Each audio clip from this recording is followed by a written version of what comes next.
Et coucou, c'est Sandeline, comment ça va aujourd'hui? On se retrouve pour une nouvelle vidéo et aujourd'hui on va parler des messages qu'on essaie de faire passer à des personnes qui veulent pas toujours l'entendre ou alors à des personnes qui veulent bien l'entendre, mais en tout cas il faut bien se faire comprendre et c'est pas toujours simple. Alors que ce soit dans la vie professionnelle, hein, quand on a des consultations par exemple, c'est important, mais aussi dans la vie quotidienne, hein, juste pour parler aux gens, des fois on a l'impression de parler chinois. On se retrouve dans un gros moment de désarroi, on se demande mais comment il ou elle a pu comprendre que c'était ce que je voulais dire? C'est des situations délicates dont il va falloir s'extirper. On a tous connu des situations comme ça, où on n'arrive pas à faire passer le message, tout simplement. On ne sait pas comment on va réussir, parce qu'il faut réussir, et à des fois, on peut tout simplement pas mettre fin à la conversation, on est obligé d'aller au bout. Et parfois, on peut avoir des réactions inattendues en face, là, même difficiles à l'occasion. On connaît tous et toutes une situation délicate de laquelle on n'a pas su se dépêtrer. Vous l'avez là en tête, que ce soit dans la vie courante ou dans la vie professionnelle, on a tous vécu une comme ça, on est d'accord? Prenons l'exemple d'une consultation, un tirage sentimental par exemple. La personne que vous avez en face de vous veut connaître les sentiments de la personne qu'elle a au fond du cœur. Et vous voyez absolument que c'est mort. Mais mort, il n'y a pas d'équivoque, hein. Vous avez des cartes, vous savez, des fois où vous savez que vraiment, c'est juste pas possible, en fait. Pour cet exemple-là, on a plusieurs options, hein. Soit vous dites les choses pas très clairement parce que vous voulez pas trop vexer la personne et ça donne un genre de je suis pas sûre qu'ils tiennent vraiment à vous ici, hein. On dirait que ses sentiments sont pas vraiment clairs. En tout cas, il n'est pas prêt pour le moment, hein. Il y a beaucoup de blessures à guérir encore. Du coup, il n'est pas complètement disponible, hein. Il a besoin de faire son chemin d'abord de son côté. Et là, la personne en face de vous, clairement, elle entend je suis pas sûre qu'ils tiennent à vous, mais un petit peu quand même, du coup, si vous n'êtes pas tout à fait sûr. On dirait que ses sentiments sont pas clairs, mais ils peuvent s'éclaircir, hein. On est d'accord, il n'est pas prêt, mais il le sera. Il y a beaucoup de blessures à guérir encore. Je peux l'aider à guérir ses blessures, hein. Puis comme ça, il deviendra disponible. Oui, mais non, c'est pas ça qu'on veut dire. La deuxième option, c'est d'être un petit peu plus abrupte, hein, parce qu'on veut quand même pas la laisser se bercer d'illusions. La personne, notre mission, c'est quand même de lui faire passer des messages, hein. On peut aussi tenter le ah non, non, non, non. Ces sentiments pour vous, c'est complètement platonique, c'est que de l'amitié. Il se projette pas du tout avec vous, il va jouer avec vous, il va vous blesser, il a pas du tout envie de quelque chose de sérieux. Bon, vous vous rendez bien compte que ça, c'est pas possible non plus, hein. Ça peut être pratique pour créer plein de problèmes à la personne qui vous consulte, hein, comme ça, elle peut revenir 10 fois dans le mois. Mais, question charlatan, je crois qu'on en a assez pour pouvoir se sortir du lot et faire les choses honnêtement. Alors, trouvez les bons mots au bon moment, dans le bon ordre, avec la gestuelle et l'intonation qui convient, ça s'apprend. Ses sentiments vis-à-vis de vous, c'est pas vraiment ce dont vous avez besoin. Clairement, lui, il est plus dans un rapport d'amitié, hein. Il est probablement attaché à vous, mais pas au sens où vous souhaiteriez. Il va pas pouvoir vous apporter ce dont vous avez besoin. Qu'on prenne soin de vous, qu'on vous accorde votre place, qu'on vous donne aussi, hein, parce que vous avez beaucoup donné, hein. Serait temps que vous receviez aussi un petit peu, hein. Donc, tournez-vous plutôt vers une personne qui va vous donner ce que vous méritez. Lui, non, hein. En revanche, ce que vous pouvez faire, et là, vous enchaînez sur une guidance. Bon voilà, c'est un exemple, hein. Je ne dis pas que c'est THE manière à faire, mais en tout cas là-dedans, il y a des petits tips pour faire passer le message tel qu'on le veut, hein. Par exemple, si vous voulez rassurer quelqu'un, au lieu de lui dire vous inquiétez pas, il n'y a pas de problème, rassurez-vous, tout va bien se passer. Quand même mieux, non? Je vais essayer, je vous tiens au courant. Je vais faire ce qu'il faut et je vous rappelle rapidement. Ça va être compliqué. Ah, c'est sûr, ça va pas être facile. Mais ça vous convient si je fais ceci, cela et cela? Je vais faire ceci, cela, et puis ça aussi, ça vous convient? Voyez, la gestuelle, les mots employés, le choix qu'on fait des mots justement, a un impact et vous voyez que c'est important. Si vous voulez bien faire passer votre message sans que ce que vous dites vous revienne en pleine figure, de manière un peu violente, hein, parfois il y a des stratégies, il y a des astuces, il y a des réflexes qu'il faut absolument intégrer pour mener vraiment notre interlocuteur là où on veut qu'il aille.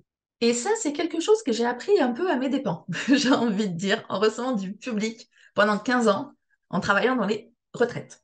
Oui, ça date pas d'hier, hein, les retraites délicates, tout ça. Pendant 15 ans, j'ai eu des entretiens tous les jours, que ce soit par téléphone ou en face à face, avec des personnes qui viennent demander leur retraite, déposer leur dossier et tout ce que ça implique, n'est-ce pas? Donc, c'est des personnes à qui on doit expliquer ce qu'ils doivent faire, comment ils doivent le faire, et surtout le montant de la retraite qu'ils vont recevoir, et leur faire comprendre que oui, c'est normal, non, il n'y a pas d'erreur. Et il va falloir aussi leur demander moult de justificatifs encore, et puis pas tout en même temps, hein, sinon ce serait trop marrant. Et puis, on va leur faire comprendre que oui, on va vous rappeler dans les meilleurs délais, au moment opportun. Voilà, vous voyez, le tableau, je vous le dessine là, où vous avez compris. Je pense qu'on a tous vécu des moments de solitude comme ça face à l'administration, mais croyez-moi, quand on est de l'autre côté, on n'est pas aussi super bien. Et du coup, pour faire face à cette situation sans gilet pare-balles, hein, il a fallu quand même avoir une certaine dextérité, je vous garantis. J'ai animé des réunions, des formations, j'ai mené des ateliers, après, d'art-thérapie, des séances de thérapie aussi.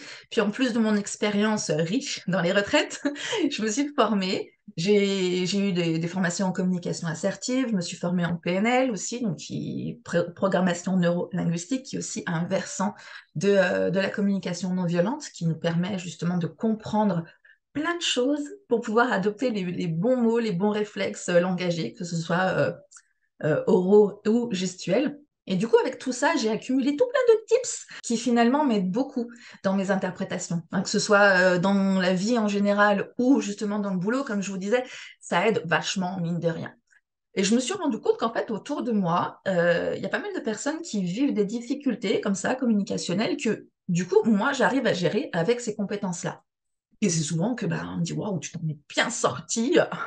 Excusez-moi, mais c'est le cas pour des situations qui en fait étaient bien délicates. Et du coup, on me demande mais comment tu fais en fait? Et oui, je me rends compte qu'avec l'expérience, je commence à m'en sortir de mieux en mieux.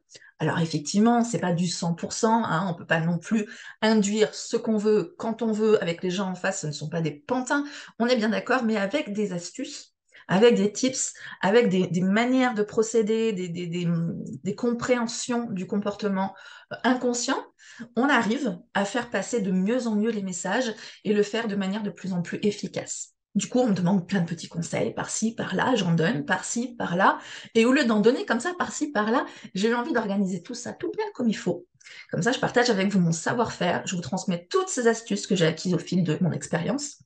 Et je vous propose du coup une masterclass dans laquelle vous allez pouvoir tout avoir. 2h30 de temps pour échanger justement de manière hyper conviviale par rapport à tous ces messages qu'on essaie de faire passer. Je vais vous donner des outils pour vous dépatouiller avec la plupart des situations. Rassurez-vous, je vais quand même continuer à vous donner des conseils de ci, de là également. Bien sûr, je réponds à vos questions avec plaisir. Mais je trouve que c'est pas mal de tout regrouper de manière synthétisée, claire, cohérente, comme ça vous pouviez bien intégrer et puis être au top du top, quoi. Donc dans cette masterclass, hein, comme je vous ai dit, je vais vous donner les techniques, les astuces, mais aussi on va parler des tirages et de comment on s'organise. Hein, parce que si on veut passer des messages, savoir ce qu'on va dire et surtout dans quel ordre on va le dire, hein, je vous ai parlé de l'ordre des mots, c'est très important aussi, il faut quand même savoir gérer aussi les informations qu'on reçoit. Par où on va commencer, par où on va terminer, et puis qu'est-ce qu'on va mettre entre les deux. Donc la masterclass, elle va s'articuler autour de 3 grands axes. Dans un premier temps, je vous raconte tout plein de trucs, hein, je vous donne des exemples très parlants, vous allez comprendre tout ce qu'il y a à comprendre pour vous faire comprendre. Je vais vous expliquer les techniques qui fonctionnent, celles qui fonctionnent un peu moins et pourquoi. Parce qu'en comprenant comment ça fonctionne, en comprenant comment fonctionne l'inconscient, on va comprendre comment on s'adresse à lui et donc comment on s'adresse à la personne qui est en face de nous. Dans un deuxième temps, on va transposer ces outils dans la lecture d'un tirage. D'accord? C'est là qu'on va voir comment on s'organise, comment on construit le discours du message qu'on reçoit à travers les cartes. Et enfin, on fait des exercices. Comme ça, à la fin de la masterclass, vous serez aussi entraîné pour pouvoir continuer l'entraînement chez vous et acquérir vous aussi les astuces qui vous conviennent au fur et à mesure de votre expérience.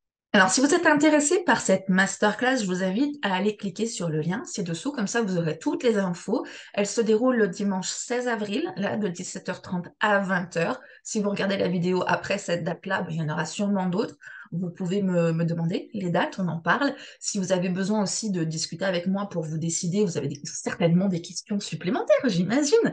Je suis disponible aussi pour y répondre. Donc vous pouvez me contacter que ce soit par mon site, hein, vous avez tout pour me contacter dessus, par Messenger sur Facebook ou sur Instagram. Hein.